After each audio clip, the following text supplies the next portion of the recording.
bien réelle, qui ne doit pas être sous-estimée, celle de la France qui n'est pas dans la précarité, celle de la France qui se lève tôt, celle de la France qui travaille dur, celle de la France qui se donne du mal pour nourrir sa famille et élever ses enfants, qui elle aussi, je l'affirme, est à la peine, qui entend qu'on le sache et qu'on réponde enfin à son appel. C'est la France du travail que je veux représenter.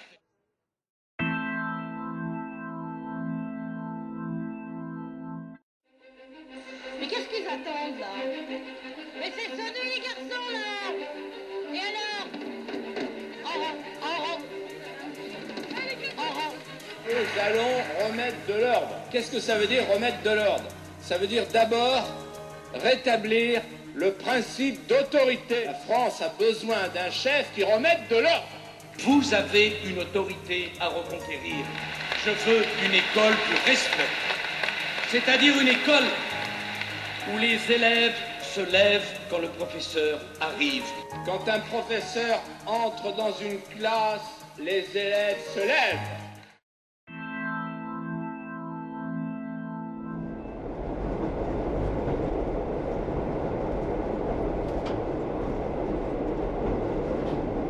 J'aime pas du tout parce que là, franchement, le 95 c'était joué sur la sécurité.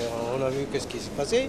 Deuxièmement, s'ils se jouent sur la sécurité, ils vont oublier beaucoup de choses qui sont essentielles, le travail, le chômage, tout ça. Et ils vont jouer sur les thèmes de la sécurité. Et voilà, on n'a pas de campagne électorale, c'est pas une campagne présidentielle. Vous êtes bien obligé de constater que la plupart des patronymes qui sont mis en cause, non pas chez les victimes, mais surtout chez les délinquants et les criminels, sont des patronymes exotiques.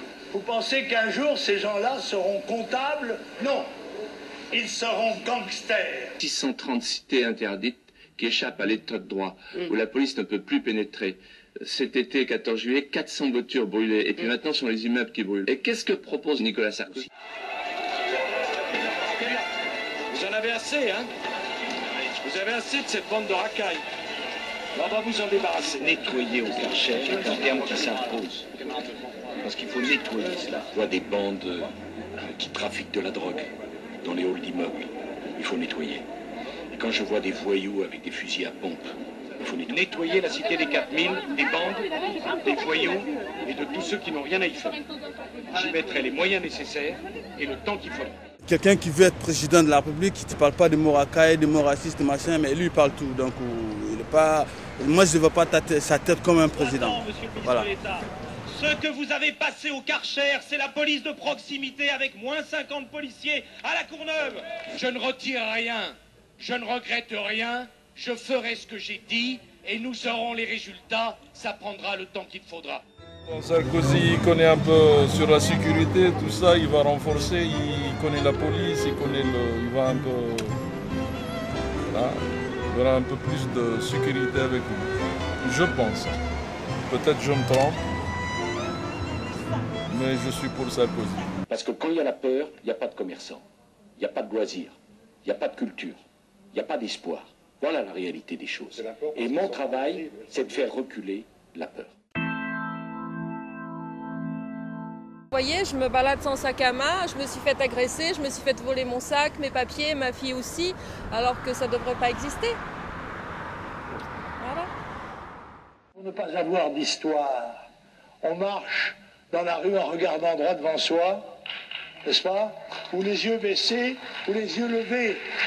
Parce que à tout moment, on peut vous dire, qu'est-ce que tu as, toi? Qu'est-ce que tu cherches là? Tu me regardes et alors? Tu veux là? Tu veux? On est là. On te prend si tu veux. Eh bien, les gens ils ont peur. C'est cela, monsieur le ministre de l'Intérieur, qui est à la base de l'insécurité. La deuxième chose que je veux dire, c'est que les multirécidivistes, maintenant, ça suffit.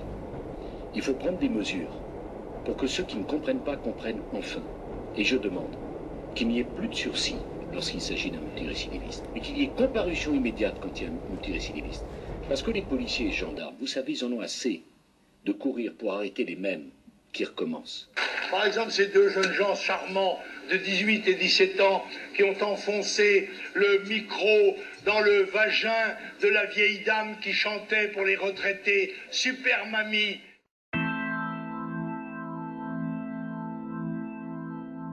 la machine à immigrer des millions de gens est toujours en marche. Nous ne les aimons chez nous, comme d'ailleurs nos proches parents, nos cousins ou nos voisins, que quand nous les avons expressément invités à venir.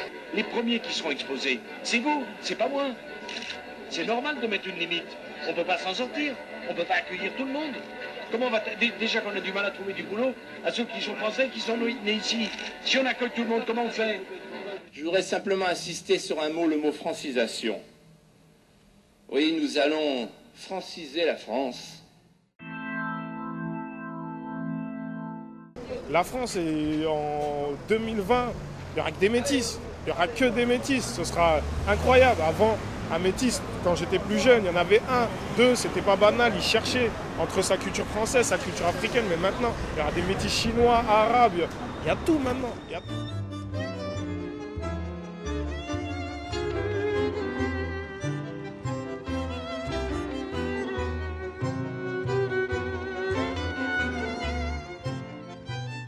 Fenêtre. Elle est là, vous voyez. On nous dit, il faut tout supprimer. Il faut enlever les fenêtres. C'est fini, maintenant c'est la grande liberté. Il faut que tout le monde puisse venir, les feuilles, les oiseaux, etc. Et moi je dis, mais depuis que le monde est monde, les fenêtres sont là. Quand il fait froid, on les ferme. Quand il fait chaud, on les ouvre. Quand il fait tiède, on les entrouvre. Ah, ben, de toute façon, à chaque élection, c'est l'immigration. Hein. Pas tout d'immigration. Rétablissement des frontières, fin du regroupement familial, réforme du droit d'asile, fin des avantages sociaux indus pour les sans-papiers. Pas d'immigration, il y a d'autres problèmes clés. Hein. C'est vrai l'immigration, mais bon, ça date pas d'aujourd'hui. Hein. Je pense que tout le monde le connaît, M. Le Pen, qui propose un système à 2 vitesses, donc d'un côté pour les étrangers, de l'autre côté pour les Français. Donc je ne sais pas si on va retourner avec des systèmes où on va classer les gens d'un côté et puis on va faire 2 classes bien distinctes. Je trouve ça un peu un retour en arrière. Mais...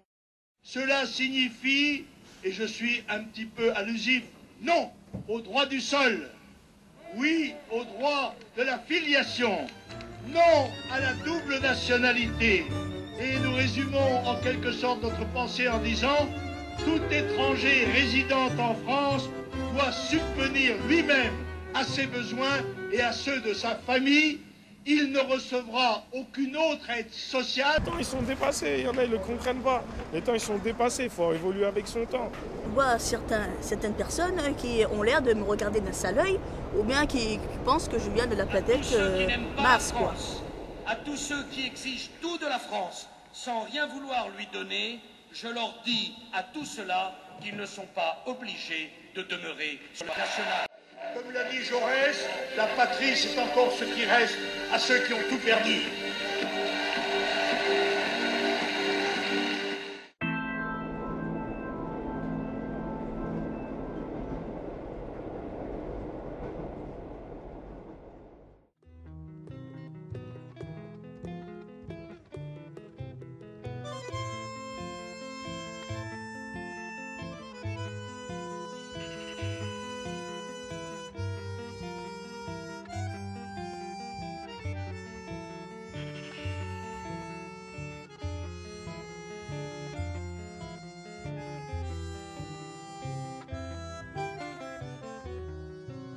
Quelque chose qui m'a choqué, c'est la diabolisation à outrance de Sarkozy qu'on traite de facho. Si c'est elle qui passe, je pense qu'il y aura des petits soucis, des problèmes. Autrement, c'est très mal engagé et j'ai l'impression que tout le monde va voter pour n'importe qui. Je regrette simplement qu'aucun candidat n'ait vraiment explicité son idée générale de la France. Il n'y a pas de rêve, il n'y a pas d'utopie. Il y a toujours. Peut-être qu'il y aura un changement de la France. Le changement.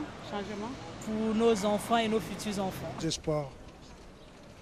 L'espoir, il n'y a pas d'espoir. Bah oui. J'espère plutôt que ça se terminera bien.